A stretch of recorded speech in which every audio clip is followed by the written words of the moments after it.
Alhamdulillahirabbil alamin. Wassalatu wassalamu ala nabiyina Muhammadin wa ala alihi wa sahbihi ajma'in. Amma ba'd. Kita masih di dalam bab taharah, kan? Masih di dalam bab taharah. Sini disebutkan di al-muhadarah ar-rabi'ah, muallif mengatakan la yazalul hadithu mausulan fi kitab at-tahara qad tawaqqafna inda babi dukhul halaman 22.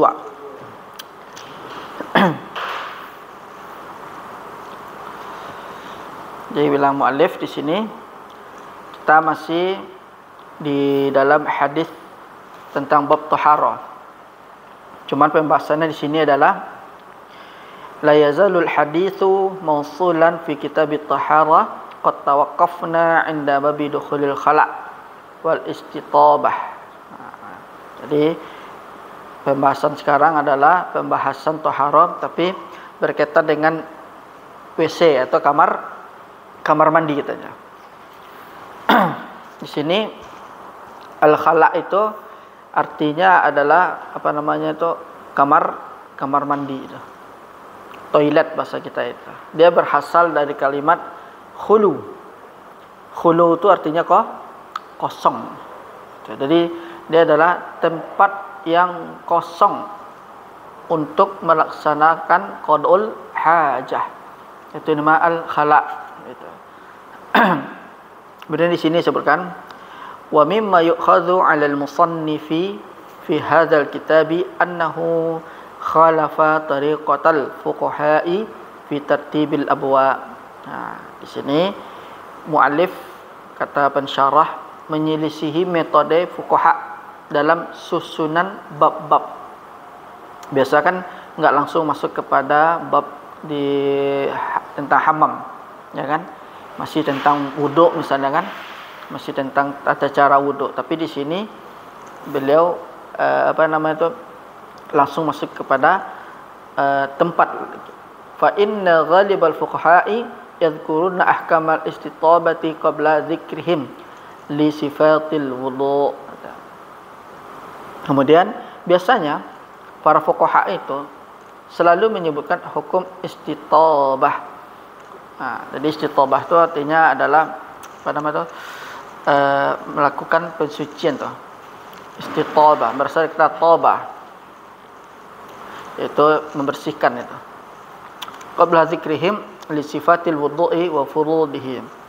Sebelum penyebutan mereka itu kepada sifat wudu' dan wajibnya wudu' itu. Jadi ini langsung muallif di sini langsung masuk kepada bab khala'.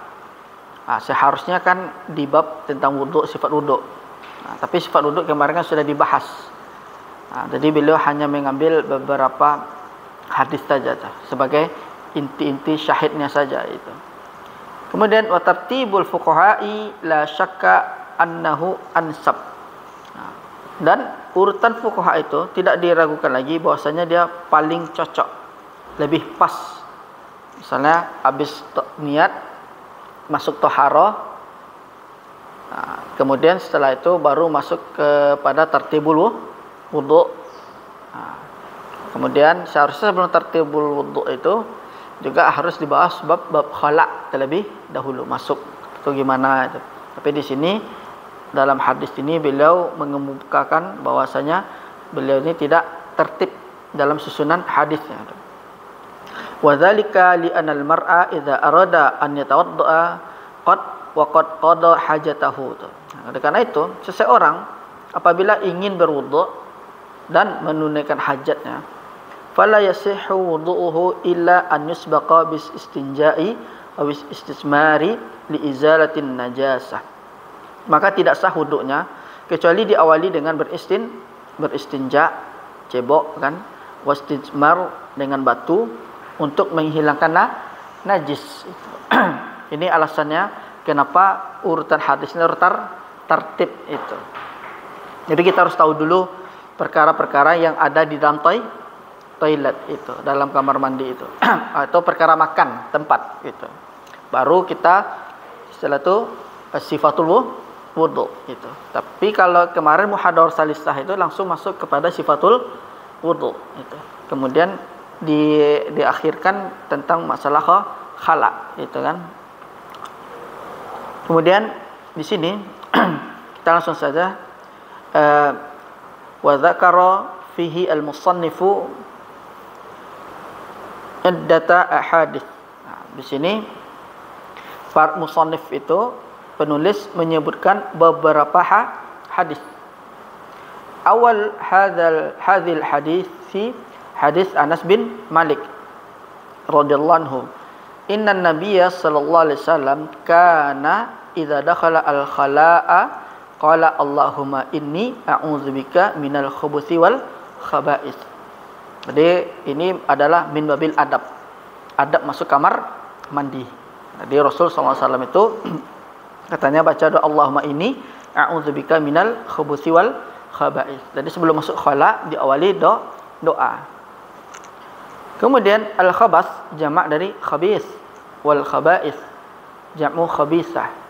Wa hiya al-isti'adzatu min dzikrani asy-syaitan wa inathihim. Nah, jadi ini adalah memohon pertolongan kepada Allah dari dua jenis, syaitan laki-laki dan syaitan perempuan. Lianna dzalika li'anna al-khala'a mahallun lisyayatini fasyayatinu ta'allafa al-khabath li'annaha khabithah. Nah, karena khala itu, kamar mandi itu adalah tempatnya syaitan.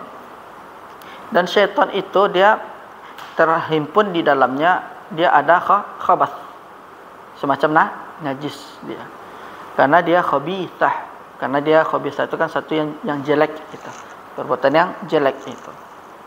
Kama annal malaikata ta'allafa at-tayyibu at-talafa at-tayyib li'annaha tayyibah. Sebagaimana malaikat itu dia itu terdiri dari sebuah kebaikan. Karena malaikat itu adalah sifatnya baik. Sedangkan sifat setan itu khabithah, jelek atau jahat itu.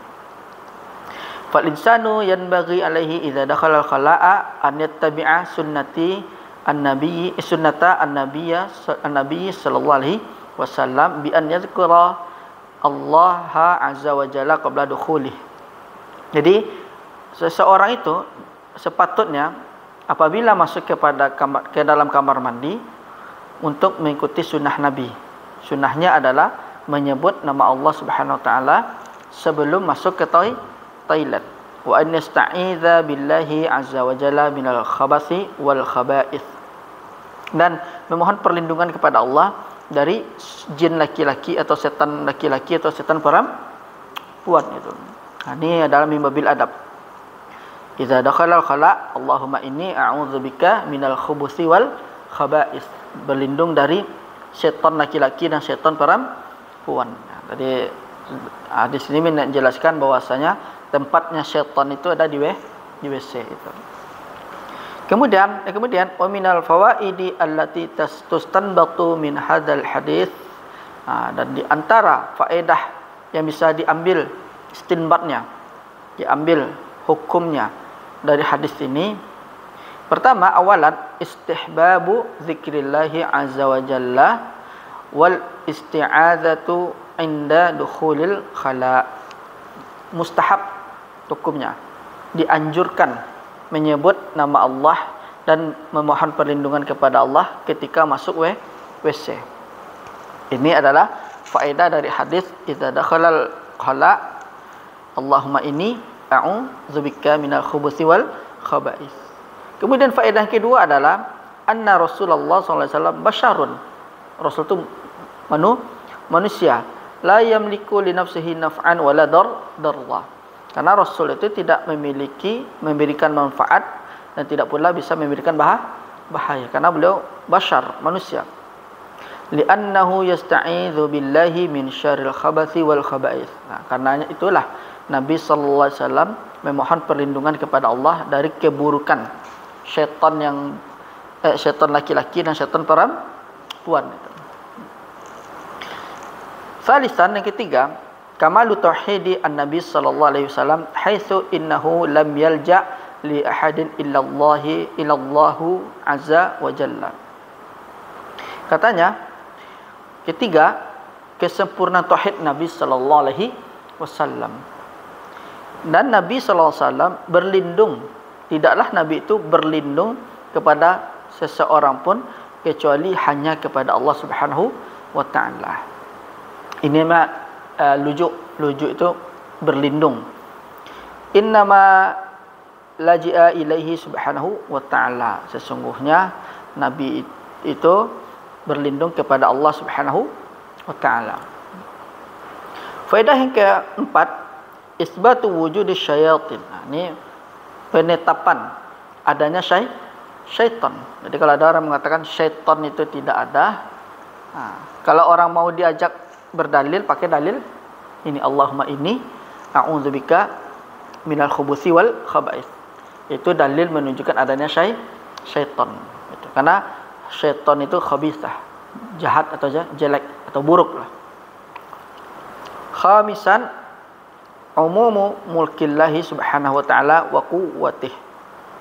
Di keumuman kepemilikan Allah Subhanahu wa taala dan kekuatannya. Hadhihi syayatinu al-qawiyatu al-khafifah. Syaitan ini adalah khafiyah, kuat, khafiyah, dan tersembunyi, tidak tampak. Ja'alallahu azza wa jalla lahu sultah, dan Allah jadikan baginya kemampuan, sultah. Walaha quwwah, dan juga syaitan memiliki kemampuan dan memiliki kekuatan. Lakinna quwwatallahi azza wa jalla fawqa quwwatiha. Kan tetapi kekuatan Allah melebihi dari kekuatan syaitan. Wa salatullahi azza wa jalla fawqa salatatiha. Dan kekuasaan Allah itu melebihi kekuasaan syaitan. Walihadza isti'adzun Nabi sallallahu alaihi wasallam billahi azza wa jalla minal khabath wal khaba'ith. Oleh karena itu Nabi sallallahu alaihi wasallam memohon perlindungan kepada Allah Subhanahu wa taala atau kepada Allah azza wa jalla dari syaitan laki-laki dan syaitan perempuan itu. Nah, di sini jelas hadis ini mengatakan memang syaitan itu punya kekuatan, punya kemampuan. Tapi kemampuannya itu terbatas. Hanya Allah Subhanahu wa taala yang memiliki kemampuan lebih dari syaitan. Karena itu Nabi sallallahu alaihi wasallam berlindung hanya kepada Allah Subhanahu wa taala itu. Ini adalah faedah dari hadis, yaitu Allahumma inni a'udzubika minal khubuthi wal khaba'ith. Ada 5 faedahnya. Adab masuk kemudian hukumnya mustahab menyebut doa tersebut, kemudian kesempurnaan tauhid, ketiga adalah penetapan adanya syaitan, yang kelima adalah secara keumuman syaitan itu dia mempunyai kekuasaan atau kekuatan itu, tapi kekuatannya terbatas, makanya tetap kembali kepada Allah Subhanahu wa taala. Dan itu disunnahkan. Apa? Ada kekuatannya, misalnya bisa jadi mungkin di dalam WC itu diganggu kita, kalau didorong, kalau diapain.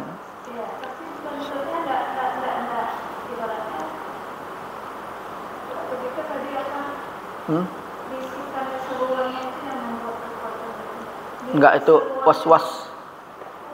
Kalau yang bisikan itu was-wasnya itu. Ya. Tenaga ya. Secara hissi dia itu. Iya, bisa pokok macam-macam lah dia kan.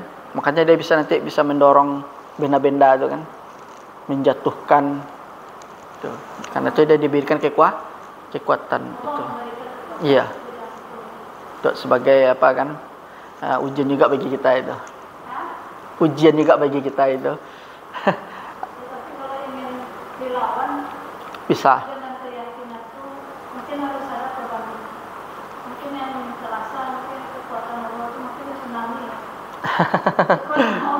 Kalau dibandingkan ya. Iya.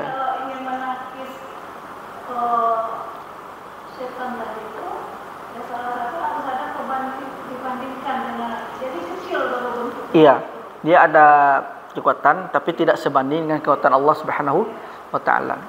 Yang itu Nabi berlindung. Soalnya anak-anak kan bisikan-bisikan yang model itu nggak usah anak-anak yang orang-orang Yang dewasa aja kena. yang dewasa aja yang ilmunya alun menguasai tentang tauhid bisa terbawa dia kan. Iya.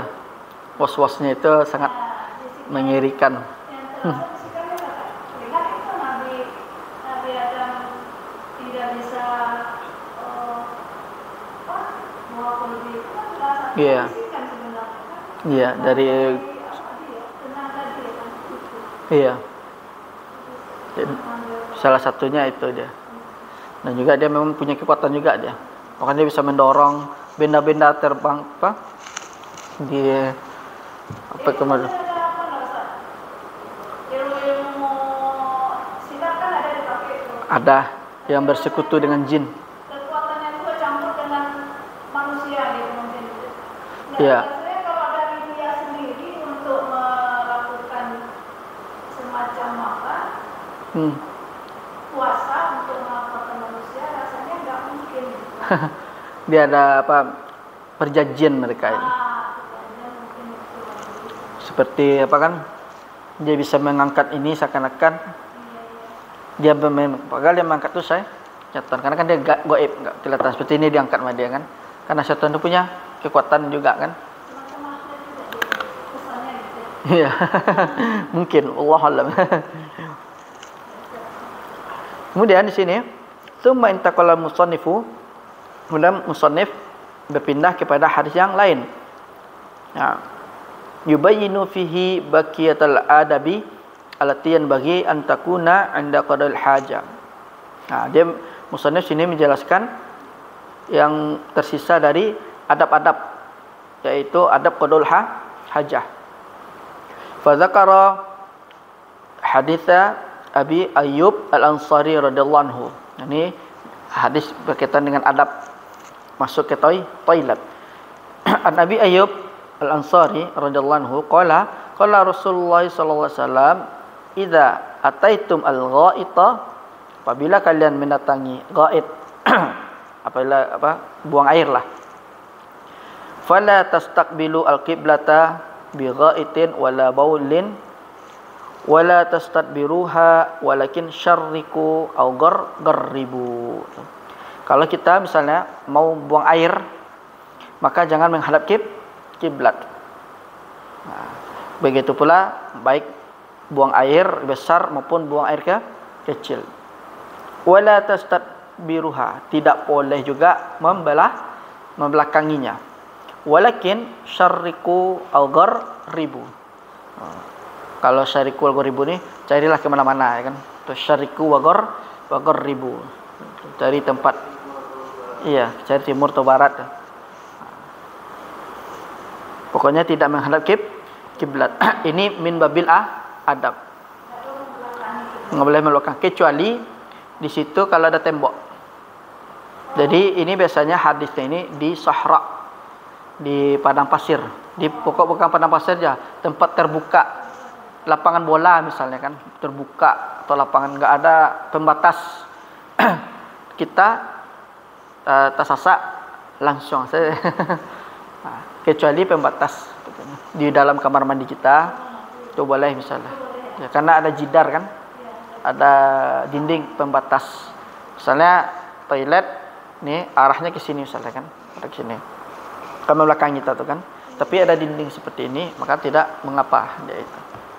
Tapi kalau terbuka baik di gedung, di atas gedung misalnya kalau terbuka aja talawong itu juga tidak boleh. Nah, intinya dia harus ada jidar pembatas. Nah, tak boleh membelakangi, tak boleh menghadap. Gitu. Ini adalah min babil adab. Bahkan juga di Fathul Qorib itu ada sebagian itu di mazhab Syafi'i itu menghadap ke arah bulan matahari juga enggak boleh itu. Menurut istihad mereka itu sebagian ulama Syafi'i itu. Kenapa? Karena kan bulan, bintang itu kan di antara ciptaan Allah. Jadi menghormati ciptaan Allah Subhanahu wa taala. Seperti itu mazhab Syafi'i itu detail mereka itu. Dalam mazhab Syafi'i itu. Tapi itu bagian min babil adab. Karena kan qamar, bulan, syams min ayatil kauniyah.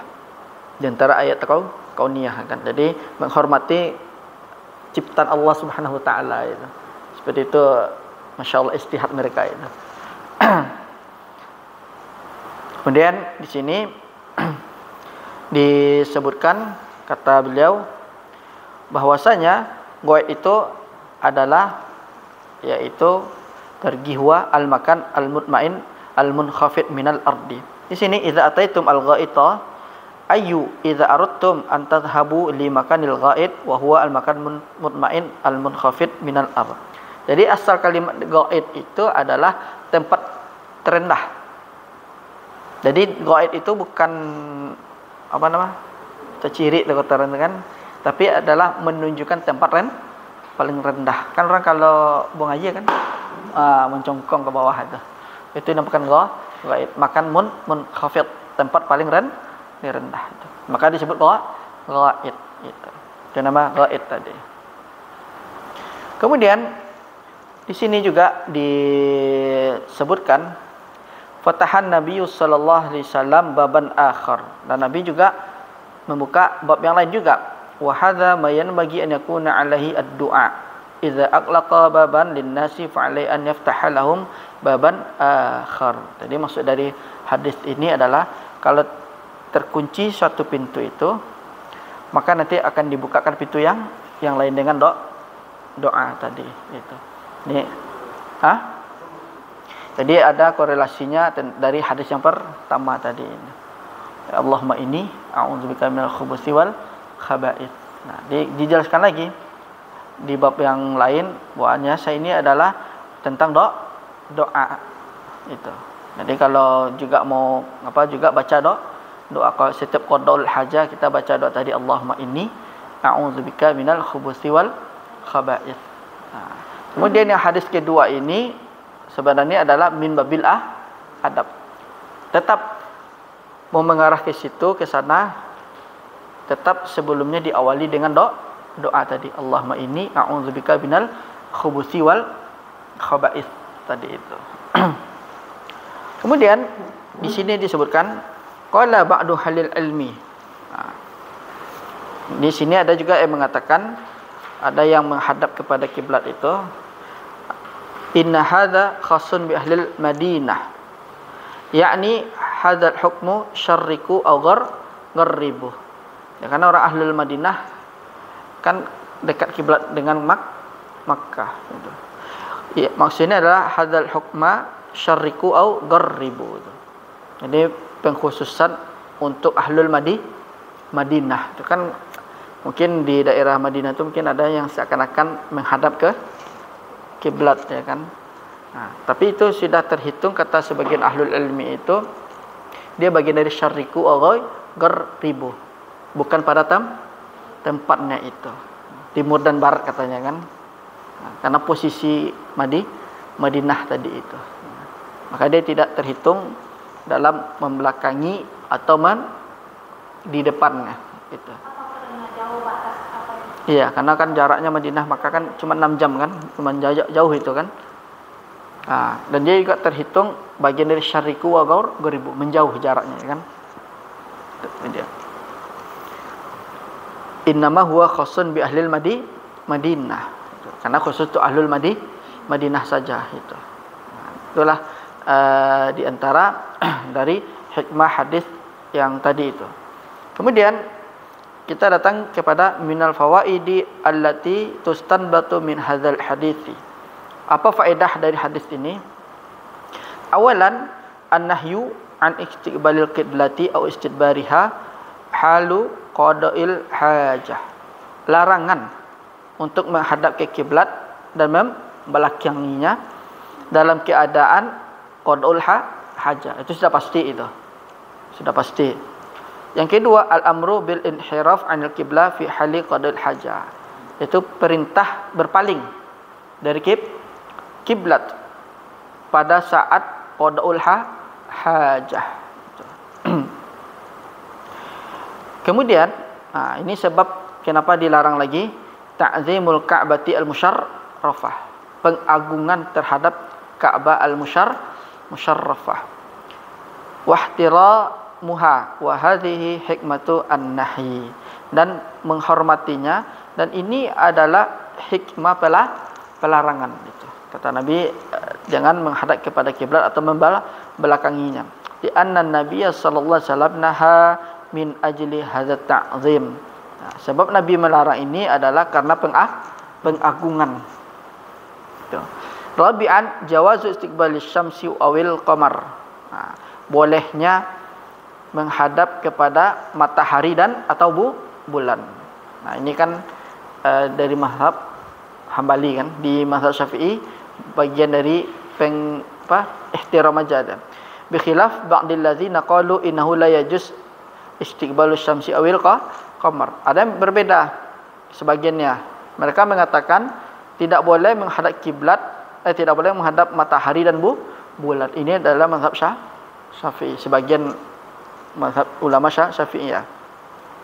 Lakinna sahiha jawazu istiqbalis syamsi awil qamari liqaulihi sallallahu alaihi wasallam walakin syarriku aw gharribu. Ini adalah yang sahih adalah bolehnya menghadap kepada bulan dan matahari berdasarkan hadis Nabi sallallahu alaihi wasallam walakin syarriku aw gharribu. Tetapi selain menghadap kepada kiblat, yaitu timur dan barat. Pergilah menuju ke timur, pergilah menuju ke barat. Yang intinya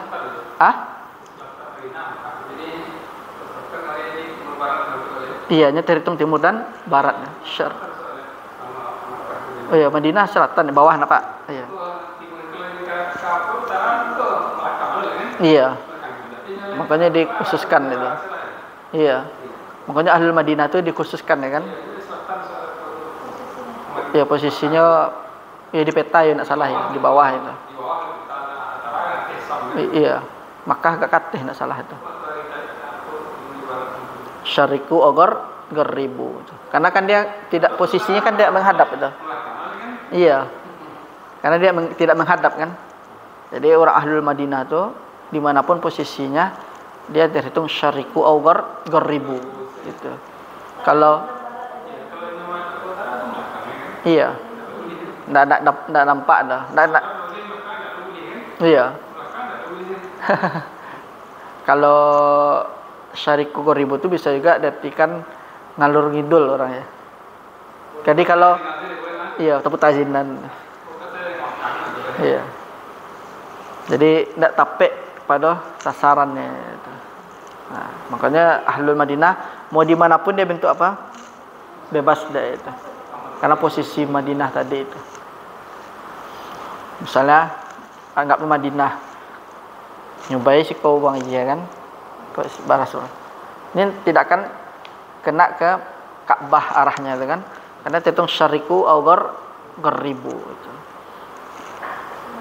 Itu syariku geribu ke jo kalau diartikan sama jo apa nama tuh ngelantur orangnya.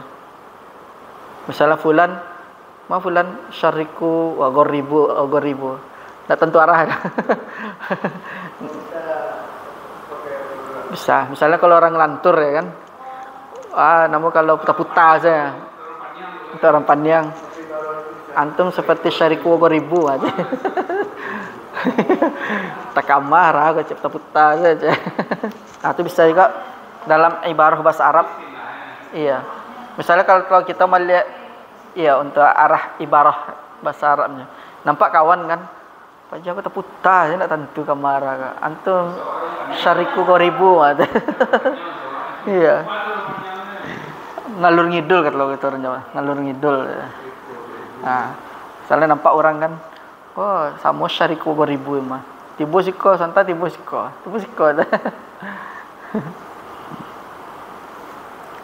Kemudian di sini lakin as-sahiha jawazu istiqbal syamsi wal qamari liqauli sallallahu alaihi wasallam walakin asyariku ghaur beribu boleh.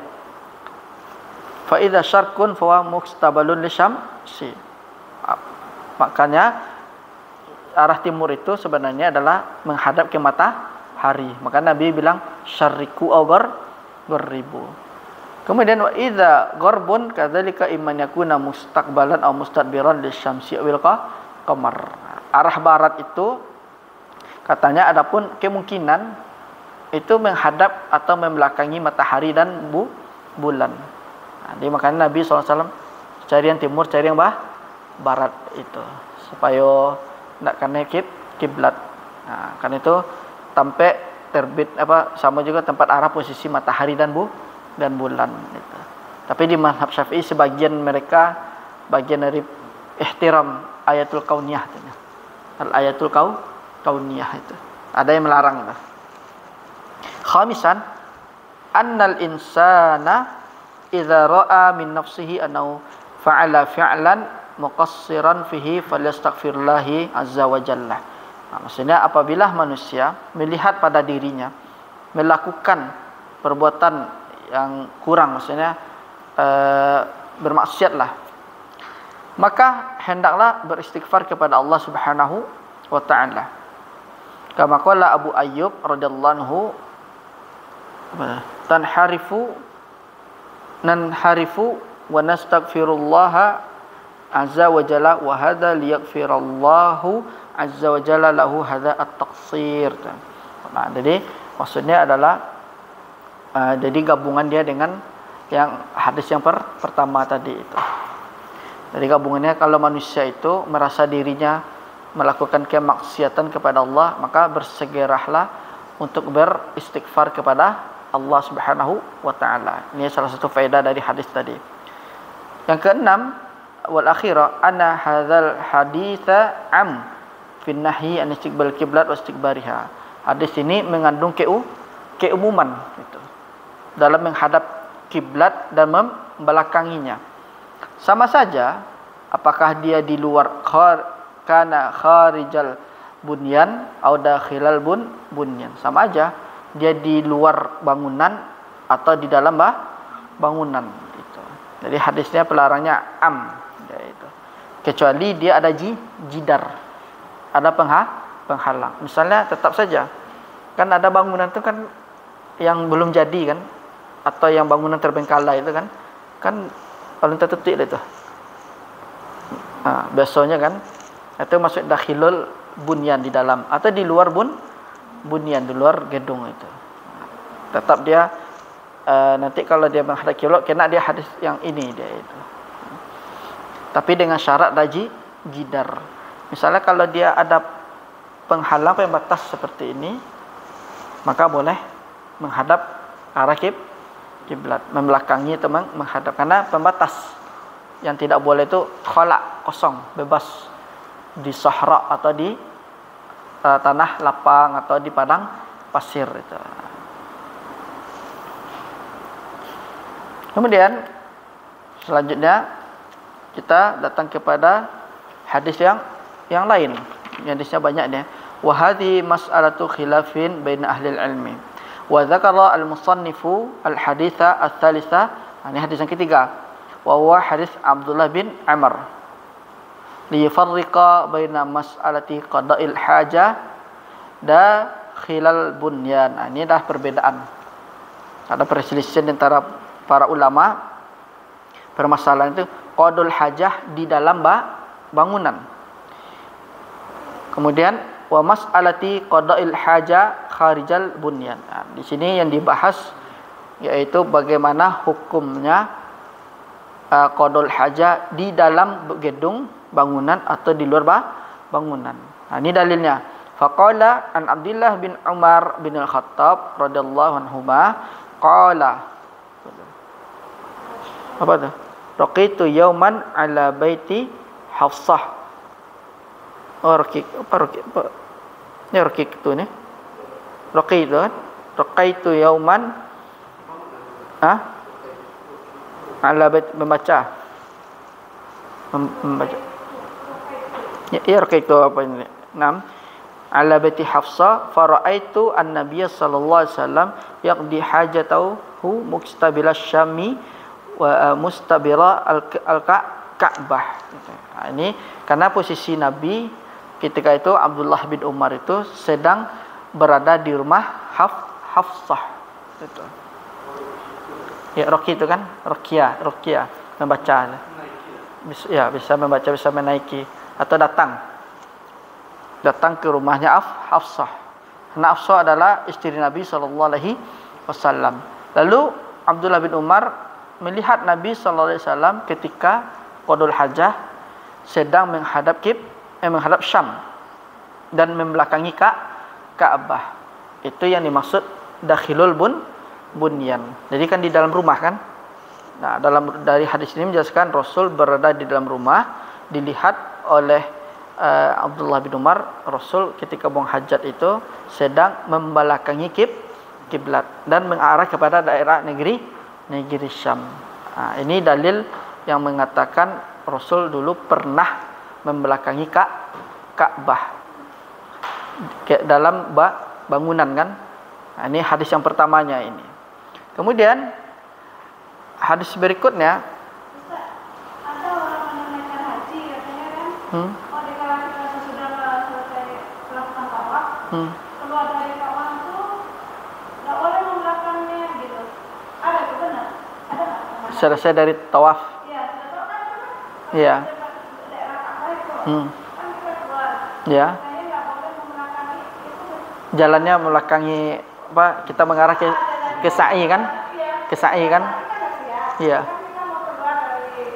Wilayah tuh. Ka'bah itu. Punggung kita menghadap ke sana kan? Kita jalan ya tuh. Hah? Boleh aja, bukan dia kan bukan qadul hajat, bukan yang lain dia tuh.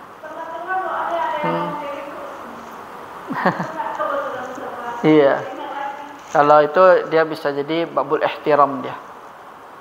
Ya, kan biasa kan sunnahnya kan ada orang yang seperti ini menghadap dia kan. Sebelum dia selesai sa'i itu kan, dia menghadap ke kiblat, kayak macam ada ngasih isyarah seperti ini kan. Nah, itu min babil adab aja dia itu. Jadi kan karena arah pintunya kan ke sana misalnya kan. Nah, Ka'bah kan misalnya sini. Dia keluar dari sini kan, otomatis kan dia kalau jalan punggungnya pasti menghadap ke Ka'bah ya kan? Iya. Ya. Kemarin orang-orang Pakistan itu, ada yang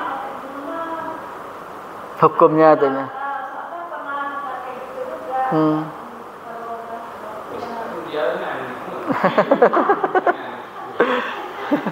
Ini ya bagian min babil adab itu. Kalau ini kan di bidang apa ibaratnya apa namanya tadi? Toilet kan. Iya, dalam masuk ke dalam kamar mandi, iya. Kalau dicari dalilnya Allah alam mungkin kayak ada. Iya. Kan biasanya orang-orang lain kan membelakangnya aja mereka itu. Kebanyakan mereka itu. Karena kan selesai rangkaian-rangkaian umrohnya misalnya kan. Mungkin bisa jadi dia itu beristihad apa namanya itu menghormati Ka'bah, jadi nggak boleh membelakang. Jadi harus seperti ini mundur. Iya. Itu kan sama juga menyusahkan kita kan. Ya, dalilnya kan kita kan nggak ada kan. Ya, selesai aja kan. Kembali ke hotel atau kemana. Selesai dari sa'i tadi kan. Banyak tuh di kadang lihat tuh ada juga seperti itu saja. Kalau dibilang dia kiasan dari sini nggak tepat dia kan. Karena kan nggak ada kiasan dalam ibadah dia ini. Sedangkan yang dibahas yang hadis, kalau ya hadis ini dipakai sama dia, ini kan mimbabil adab. Sedangkan ini kan rangkaian ibadah itu. Sa'i itu kan bagian ibadah dari haji dan umrah itu. Nah, kalau dikiaskan seperti itu maka dia tidak masuk dia itu. Iya. Kemudian di sini disebutkan, kita langsung pada istinbatul ulama fawaid aidan min hadzal hadis gitu. Nah, jadi kalau ada misalnya membelakangi Ka'bah, ada hadisnya dari Abdullah bin Umar ketika dia masuk ke rumah Hafsah, melihat Nabi sallallahu alaihi wasallam membelakangi Ka'bah tapi menghadap ke Syam. Nah, ini dalilnya. Itu permasalahan di sini adalah bagaimana hukumnya membelakangi Ka'bah tapi di dalam bangunan. Nah, kita pakai hadis Abdullah bin Umar ini. Itu tandanya Rasul membelakangi berarti boleh kan? Nah, Bisa dipakai ini ya. bisa karena ini hadis sahih semua ini. Karena Umdatul Ahkam hadisnya Sahih Bukhari Muslim itu. Jadi ada alasan kita ambil ini. Iya, makanya kan boleh di dalam rumah orang bikin toilet nih kan. Nggak tahu kemana arah toilet nih misalnya kan. Nah, membelakangi Ka'bah katanya kan. Kalau memang posisinya belakang Ka'bah, tapi dia di dalam rumah. Karena Nabi mengerjakan ya. Nah, kemudian ditarik kesimpulan sama ulama dengan syarat ada jidar. Kan dalam rumah ada jidar itu. Kemudian istinbatul ulama'i fawaidu aidan min hadzal hadis. Nah, ini ada ulama mengambil istinbat. Katanya jawazu tabassutul insani fi baiti qaribihi la siyama idza kana min maharimihi. Dan boleh tabsutut. Apa nih? Tabassutut nih Farizi?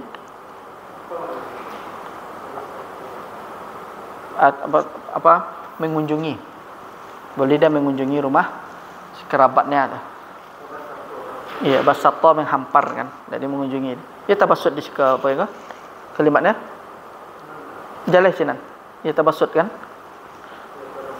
Jawazu tabassuti al-insani fi baiti qaribihi la syama idza kana min maharimihi.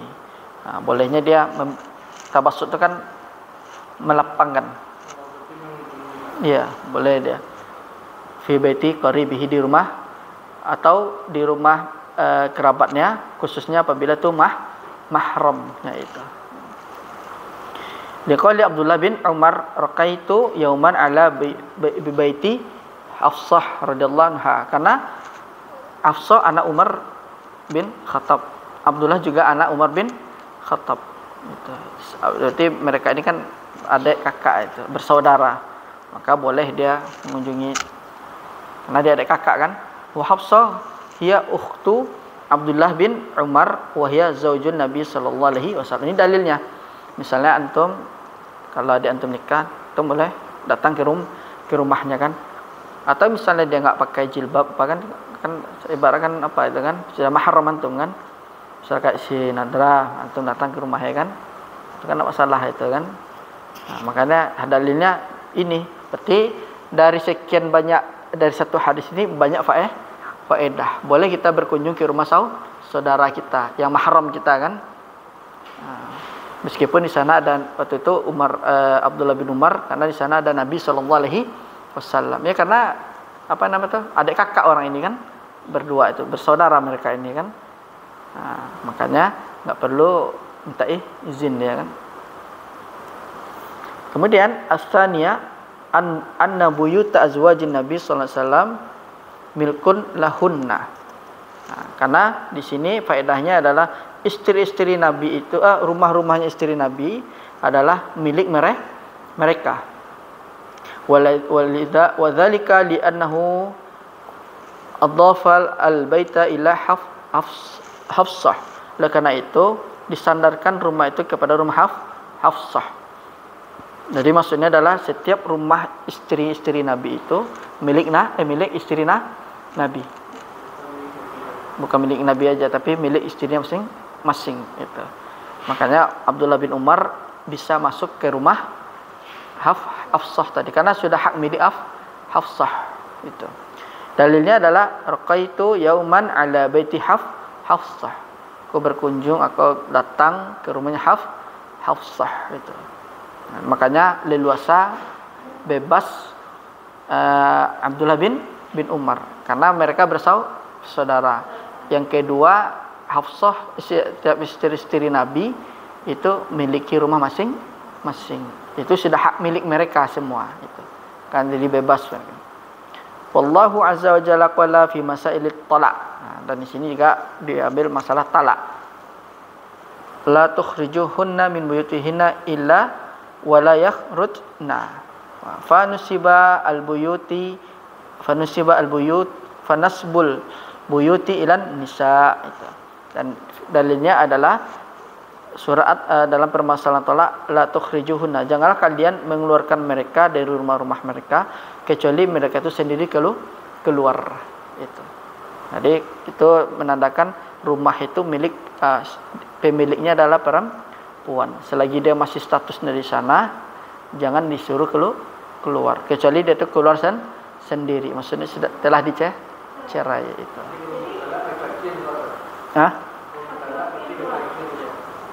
Bukan tuh maksudnya. Maksudnya adalah apa namanya itu, kalau masalah talak ini kita lihat rumah ini kan. Rumah yang dihuni ini dulu kan. Kalau berdalil dengan ayat ini mengatakan bahwasanya setiap rumah-rumah istri Nabi itu milik mereka kan, seakan-akan milik mereka itu kan.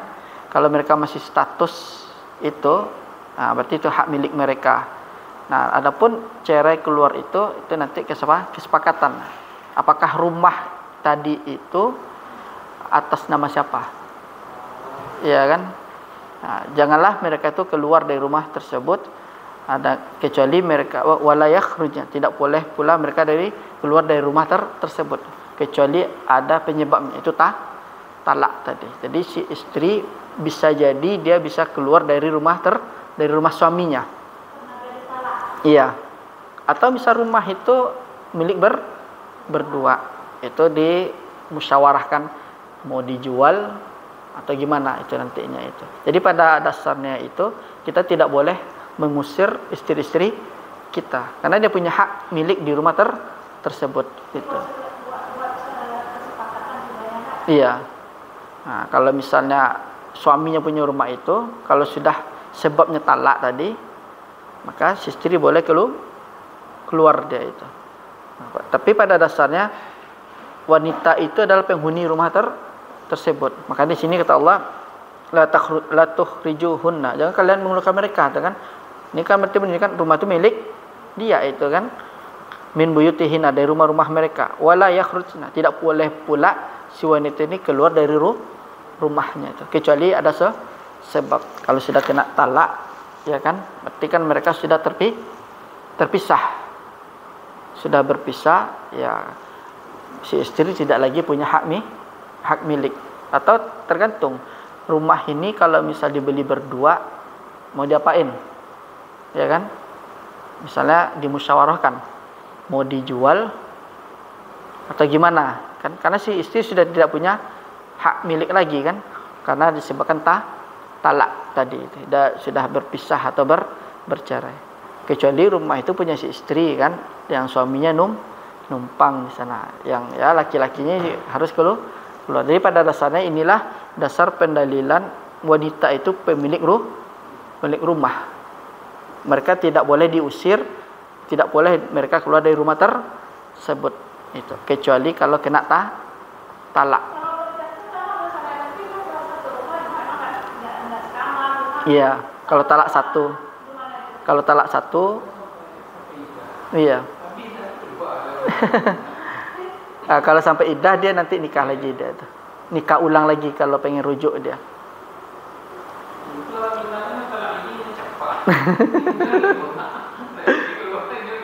Iya, berbeda di Minang kan?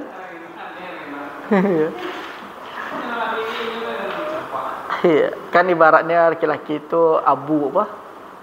Abu yang diambil apa? Abu dalam tungku apa? Diambil fuah. Itu status suami di Minang itu. Iya.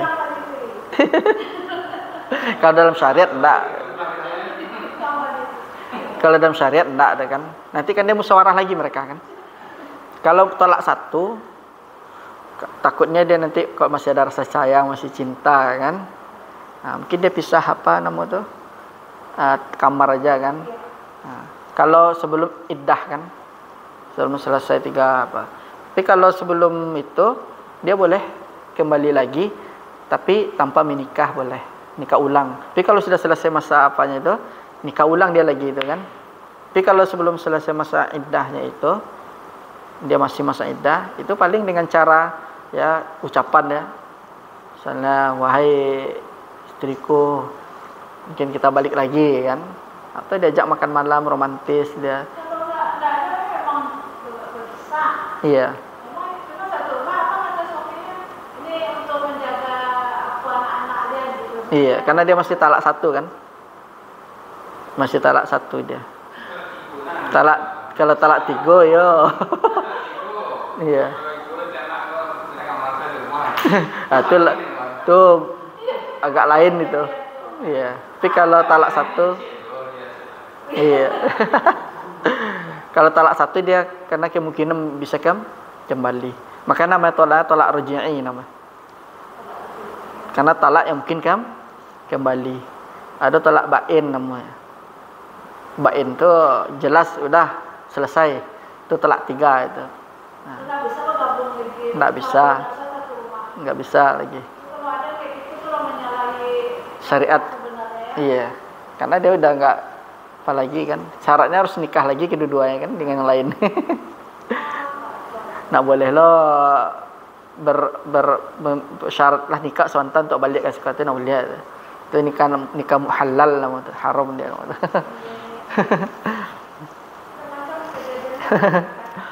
Banyak itu. Kemudian di sini as-salisa hiya husnu ta'limin Nabi sallallahu alaihi wasallam kepada para sahabat dan umatnya. Jadi ketika hadis Umar itu sebenarnya kan Rasul mengajarkan boleh lo membelakangi kiblat gitu.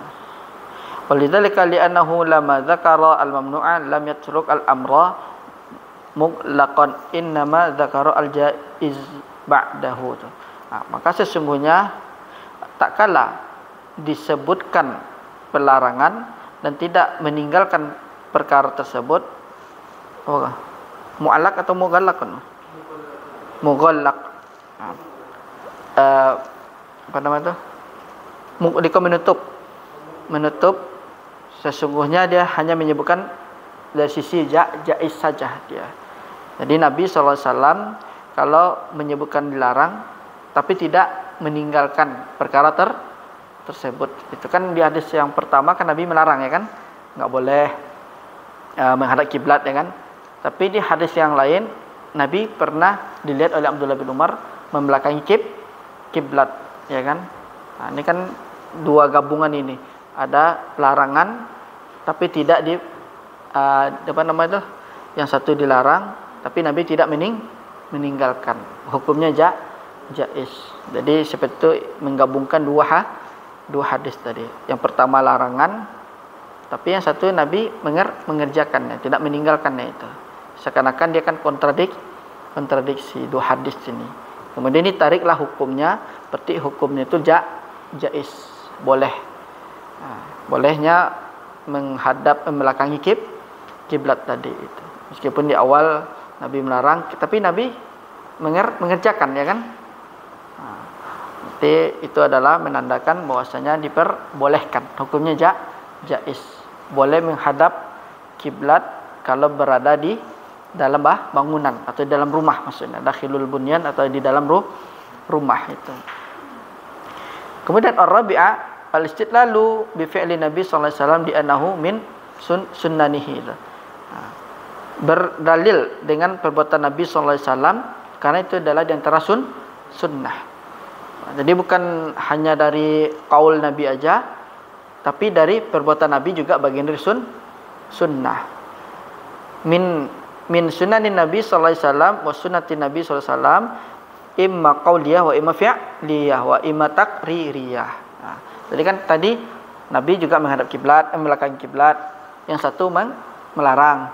Kan keduanya sunnah.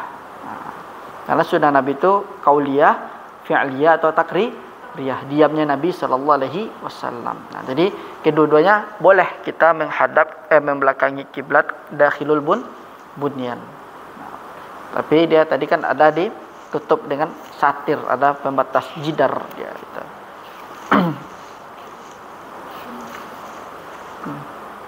Kemudian di sini juga disebutkan lagi ada hadis tsumma taqalla musannifu ila hadis fi akhir aidan fi babi takhalli wa huwa hadis Anas. Ini hadis tambahan lagi. Hadisnya tambahan. Maknanya sama dia. Hah? Takhalli itu sama apa? Mimbabi takhalli sama, khala juga. Anas radhiyallahu anhu qala an Anas bin Malik radhiyallahu anhu annahu qala kana Rasulullah sallallahu alaihi wasallam yadkhulu khala fa ahmilu ana wa gulamun nahwi itwatun min ma wa an mana wa an apa nih wa anzah ya wa anzatan fa yastanji bil ma. Nah, ini adalah cara beristinja. Kata Anas bin Malik, katanya dulu Rasul sallallahu alaihi wasallam masuk ke dalam khala, yaitu kamar mandi itu toilet. Maka aku membawa, dan aku waktu itu masih kecil. Jadi Anas bin Malik membawa sesuatu dan dia sedang masih kecil. Nahwi, aku menuju itwatan min ma, menuju wa itu kan dia mengambil semacam ember kan berupa air. Wa anazah fa yastanji bil ma. Anazah ini tombak dia. Wa anzah atau anzatan fa yastanji bil ma, dan membawa tombak. Maka Nabi sallallahu alaihi wasallam beristinja dengan air. Ini adalah media beristinja. Nah, dari hadis ini makanya di sini ada disunnahkan, yaitu beristinja dengan air, membersihkan kotoran dengan air.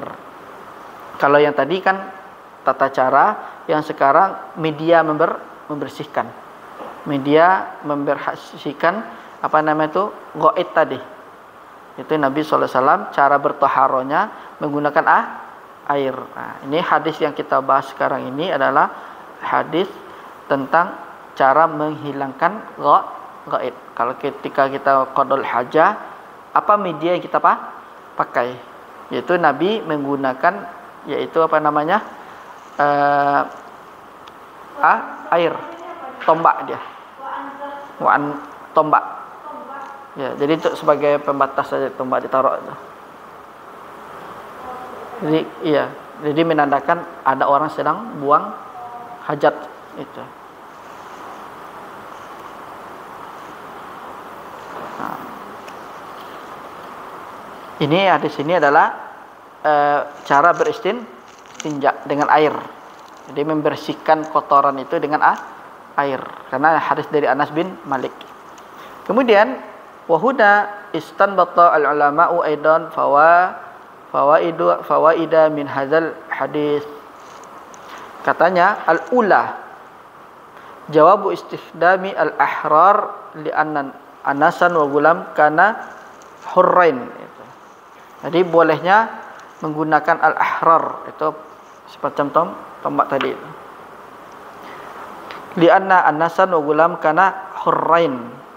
Karena Anas dan anak kecil tadi itu keduanya adalah hurrain, orang yang bebas karena masih kecil, ya kan? Fajawazu istikhdamil ahrari fi al-a'mali syakhsiyah, maka boleh menggunakan al-ahrar. Ahrar itu semacam tombak tadi kan? Fil a'mali syakhsiyah, pada perbuatan seseorang itu. Jadi kalau kita mau ke mana? Ke kamar mandi itu boleh kita membawa sesuatu gitu. As-saniyah jawabul istinja'i bil ma'i dunat turab awil hijarah. Bolehnya istinja dengan air tanpa tanah atau tanpa hijarah, batu. Nah, ini dalil penggunaan air itu. Wala syakka anna al-istinja' bil ma'i afdal. Tidak diragukan lagi bahwasanya beristinja dengan air itu lebih utama. Karena dia bisa menghilangkan bekas najis. Amma turab awil hijarah, adapun kalau batu, tanah itu tidak akan menghilangkan bekas. Masih ada sisa yang nempel itu. Innama yuzilu ainan najasa wa yabqa atharuha. Hanya sekedar menghilangkan ain zatnya aja. Tapi bekasnya masih tersisa. Kalau menggunakan batu, namakan istijmar, ya kan? Nah. Fa inna ma hiya izalatun li hukmi an-najasah. Maka sesungguhnya ini adalah hukum menghilangkan najis itu. Dia lebih afdal dengan air. Ats-tsalitsah annahu yanbaghi lil insani idza arada an yaqdi hajatahu ayasta'ida bituhurihi indal qada'il hajah. Jadi seseorang itu sepatutnya apabila ingin qadul hajah untuk mempersiapkan sesuatu yang bisa mensucikan ketika buang hajah, yaitu membawa air dulu satu ember, seperti tadi Anas bin Malik membawakan air untuk Rasul sallallahu alaihi wasallam. Jadi Anas dan seorang anak kecil tadi itu membawakan air dan anazah, yaitu sebuah tombak itu. Itu kan kalau orang Arab dahulu itu kan semacam penanda. Sedang apa? Buang hajat kan. Kemudian li'alla yuhawwijahu dzalika ila al-qiyam fayatalawwathuna bisababi qiyamihi. Karena dia itu membutuhkan itu untuk berdiri pakai tombak kan. Kalau orang kan sedang menjongkok, kalau ada tombak bisa membantu untuk tagak ya kan. Kemudian fayatalau sauna bisababi qiyamihi. Dia takutnya ada polusi tuh. Kotoran ya kan, disebabkan berdirinya tadi itu. Ya talawus kan. Talawus itu polusi atau kotoran disebab qiyamihi. Makanya juga pakai tombak selain isyarat ada orang sedang qada hajat, nanti pas berdiri bisa berpegangan itu. Maka Nabi membuat tombak itu. Menandakan orang sedang qadul hajah. Yang kedua, nanti kalau pas mau berdiri bisa berpegang untuk pas apa. Nanti kalau enggak apa ditakutkan kalau enggak pakai apa bisa bertebaran apa itu. Kata pas. Iya, buang air besar. Buang air besar atau juga bisa kencing dia itu.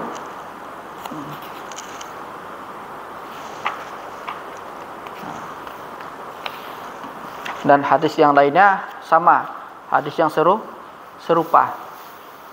Ya intinya tadi itu, yaitu intinya adalah pertama adab masuk ke WC.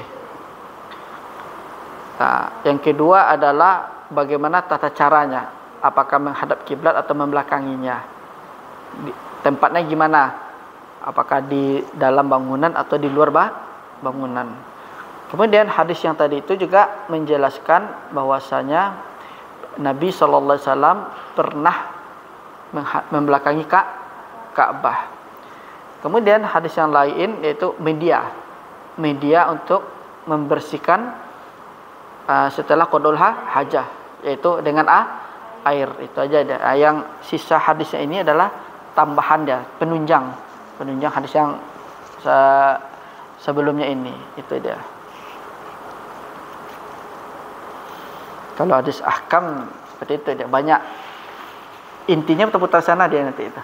Biarpun hadisnya itu dipaparkan agak 5, agak 6, tetap masailnya itu permasalahan hukumnya mengacu pada satu permasalahan atau beberapa permasalahan saja. Sedangkan hadis-hadis yang lain itu sebagai tambahan, penguat dia itu. Tapi hebatnya di sini diambil Sahih Bukhari, Sahih Muslim, maka makin lebih kuat hujah kita itu. Kalau di Lipia dulu hadis ahkam ini apa? Umdatul ahkam Taisul Alam ini ditakmili dulu pakai Pak. Kalau di syariah kita pakai subul salam itu. Takmili kan kita tidak suruh berfikir. Disuruh mengetahui hukum-hukumnya saja aja. Tapi kalau di syariah tu dulu pakai subul salam tu memang dituntut untuk berfikir. Dituntut untuk dhaif hadis, sahih hadis. Disuruh kita berfikir. Karena di takmili itu dulu pemanasan mengenal hukum-hukum sebelum masuk ke syariah. Khalas saya. Berapa 1 jam saya? 5 menit. Subhanakallah wa bihamdika asyhadu an la ilaha illa anta astaghfiruka wa atubu ilaik. Assalamualaikum warahmatullahi wabarakatuh.